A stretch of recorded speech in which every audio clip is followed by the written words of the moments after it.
মধ্যপ্রাচ্য আবার উত্তেজনার আগুন। তুরস্ক সরাসরি গাজা সীমান্তে সক্রিয় হওয়ার ঘোষণা দিয়েছে।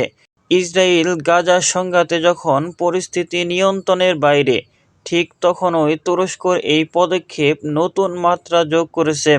তুরস্ক ঘোষণা দিয়েছে, আমরা চুপ থাকতে পারি না। গাজার শিশুদের কান্না, নারীদের আর্তনাদ আমাদের বিবেককে জাগিয়ে তুলেছে, বললেন তুর্কি প্রেসিডেন্ট এরদোয়ান।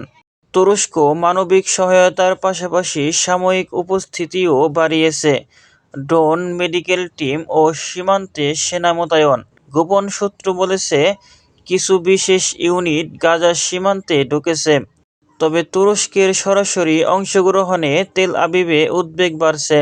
মুসলিম বিশ্ব তুরস্কের ভূমিকাকে স্বাগত জানিয়েছে। ইউরোপ যুক্তরাষ্ট্র বলেছে, বিষয়টি এখন আরও জটিল হয়ে গেল। জাতিসংঘ আলোচনা শুরু করছে। গাজার মাটি এখন শুধু রক্তে নয়, নতুন জোট ও প্রতিরোধে গরম হয়ে উঠছে। তুরস্কের প্রবেশ মানে শুধু সাহায্য নয়, এটি একটি বার্তা, গাজা একা নয়।